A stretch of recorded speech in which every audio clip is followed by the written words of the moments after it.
L'Assemblée de la province sud s'est tenue ce matin en séance publique. Si plusieurs sujets ont été débattus, l'un d'entre eux a occupé une grande partie des discussions. Une diminution de 34% des bourses scolaires pour le primaire et le secondaire, soit un budget de 675 millions en 2025 contre plus d'1 milliard en 2024. Selon la province sud, la perte de 30% de recettes fiscales liées au 13 mai oblige l'exécutif à faire ses coupes budgétaires. Avec une perte de recettes fiscales à la hauteur de 30% pour la province, donc on a dû baisser nos interventions dans l'ensemble des domaines, y compris dans les bourses que l'on propose pour l'enseignement primaire et secondaire. L'aide à la rentrée scolaire, l'aide au transport journalier, l'aide au transport périodique ne seront plus assumées par la collectivité afin de faire une économie d'environ 180 millions de francs. Un arbitrage budgétaire dénoncé et remis en question par le groupe politique FLNKS, Calédonie Ensemble et Éveil Océanien. Ils ont voté contre cette réduction. Et sur celle-ci, nous ne sommes pas d'accord parce que nous avons estimé aussi qu'il y avait d'autres lignes budgétaires où on pouvait faire le prélèvement des 300 millions pour pouvoir continuer sur les 1 milliard. Calédonie Ensemble s'interroge sur ces décisions. Pour eux, la fiscalité a diminué de 30%, certes, mais la réduction du budget primitif voté pour 2025 est de 10%. 56 milliards en 2024 et 51 milliards en 2025. Bien sûr, le contexte budgétaire est très dur, il s'impose à tout le monde, mais le choix qui a été fait a été de supprimer totalement certaines aides à la rentrée, aide au transport, sans faire de distinguo en fonction des situations. Et par exemple, celle des enfants handicapés qui bénéficiaient auparavant de l'aide au transport, de faire par ailleurs des choix de baisse sur certaines bourses, mais pas sur d'autres. Et donc on va avoir aujourd'hui des situations qui ne sont pas logiques, avec des bourses de demi-pension au collège qui seront inférieures aux bourses d'externes. Quant à l'éveil océanien, cette décision va aggraver le malaise social. Je veux rappeler quand même que cette délibération n'aura pas un impact uniquement sur les Kanaks et les Océaniens, sur les Calédoniens en général. En marge de cette assemblée de province, le collectif Urgence Sociale a manifesté devant le Haut-Commissariat dans le but d'interpeller l'État sur la légalité de ces mesures jugées punitives et discriminatoires selon eux. Pour nous, l'Assemblée de la province sud a dépassé les bornes en refusant énormément de dossiers de bourse, en réduisant le nombre de bourses et en refusant les inscriptions d'enfants. Ça, c'est les 3 points sur lesquels on trouve qu'il y a vraiment des économies qui sont faites de façon abusive et exagérée. Et pour nous, on estime que c'est une sanction des quartiers populaires. Pour rappel, pour bénéficier de ces bourses, les parents doivent percevoir moins de 152 000 francs par mois. Environ 33 000 élèves sont concernés par la diminution de la bourse scolaire en province sud. C'est dans le parking de Kataviti à Koné qu'a été organisé aujourd'hui le Carrefour Forum dédié à la réinsertion et l'accompagnement de près de 200 anciens salariés de l'usine de Koniambo. Si certains sont à l'aboutissement de leur projet, d'autres ne savent pas encore, mais cherchent, au vu de la situation du pays, à être autosuffisants premièrement. C'est le cas de Jean-Baptiste, ancien employé de chez KNS. Il s'intéresse à l'agroforesterie. Il y a tout le travail de la transformation aussi. Oui. On devrait apprendre à transformer les produits qu'on pourrait produire dans ce genre de système. D'accord. Là, par exemple, sur une petite surface, tu avais dit 20 mètres. Ça, c'est déjà bon pour l'autosuffisance. Déjà, tu auras des fruitiers. Là, j'ai plusieurs projets en tête, mais c'est pas défini. Là déjà l'agroforesterie c'est déjà pour l'autosuffisance. La transformation aussi c'est intéressant. Là il m'a parlé des cacao, surtout de la vanille. Après il y a beaucoup de production de vanille ici et de miel. Après ça c'est à voir plus tard. Déjà voir l'agroforesterie, on verra par la suite.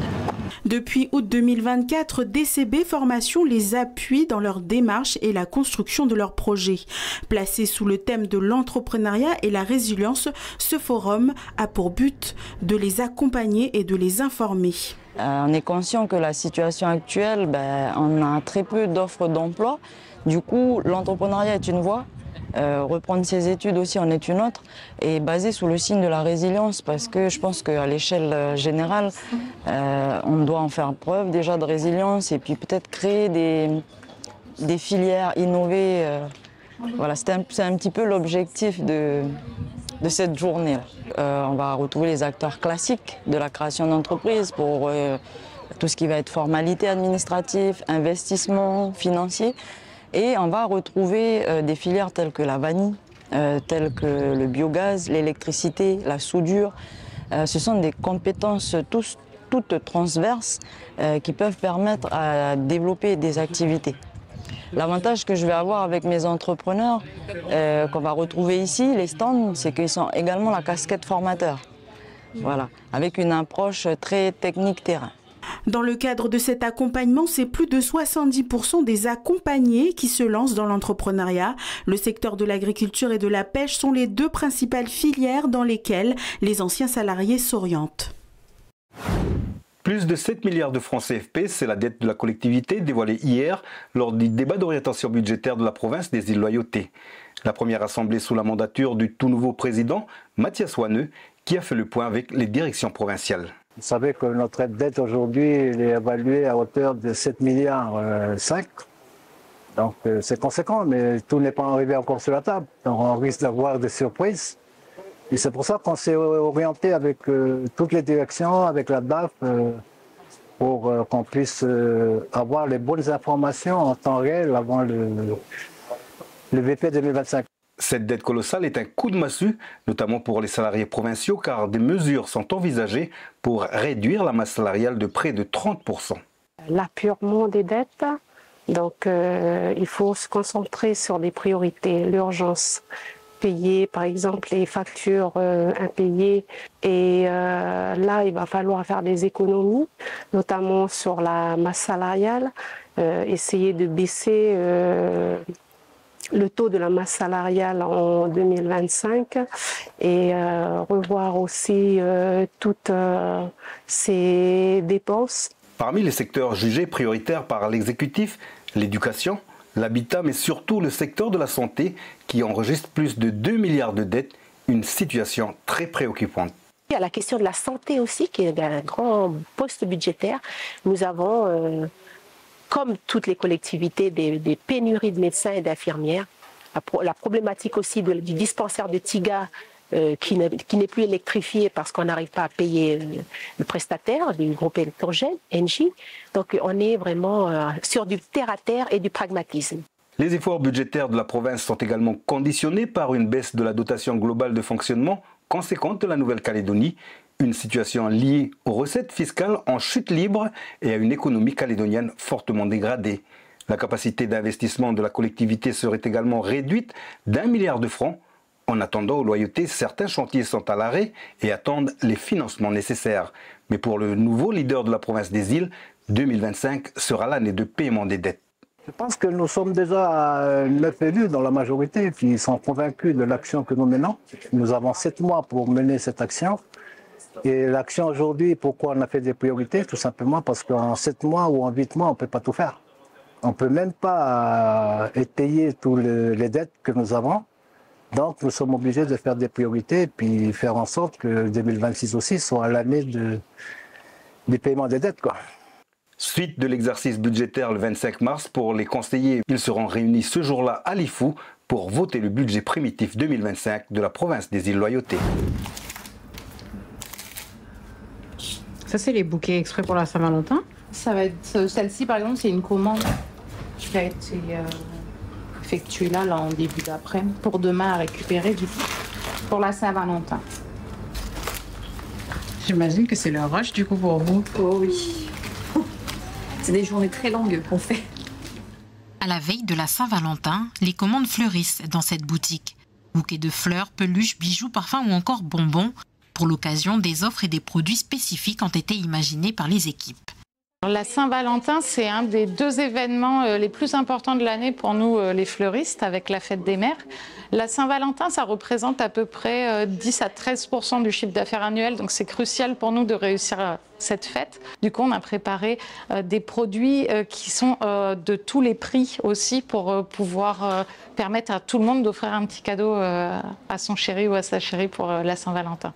Un événement attendu par ce commerce, en particulier en cette période de crise. On a perdu notre boutique de Kenwin, qui était notre boutique principale. Donc là, on a la chance, nous, d'avoir encore la boutique du centre-ville et celle de Dimbéa Mall. En termes de chiffre d'affaires, cette année, on ne sait pas du tout à quoi s'attendre. Mais on voit qu'il y a quand même une effervescence. Après, on sait qu'on ne retrouvera pas les chiffres habituels. Mais on est très content de voir quand même qu'il y a quand même beaucoup de commandes. On a aussi un site internet, donc on a des commandes aussi qui arrivent sur le site. Les restaurants sont très prisés lors de la Saint-Valentin. Ici, on se prépare déjà à accueillir la 50aine de clients ayant déjà réservé pour demain soir. En général, une quinzaine de jours avant, on est à peu près sûr d'être complet parce que tout le monde veut sortir. En plus là, ça tombe cette année un vendredi soir. Le but du jeu, c'est pas d'astiquer les côtes des gens avec des prix foufou.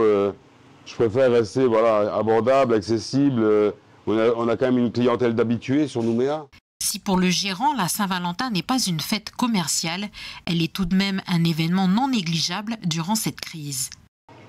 Pour essayer de passer cette période difficile, on a déjà eu le Covid, on a eu la crise économique, maintenant on a eu les émeutes. On essaie de passer par-dessus tout ça et pour continuer d'exister pour nous et puis pour nos employés aussi. Fleurs, restaurants, chocolat ou encore cadeaux, de nombreux commerces calédoniens proposent des offres en tout genre pour la Saint-Valentin.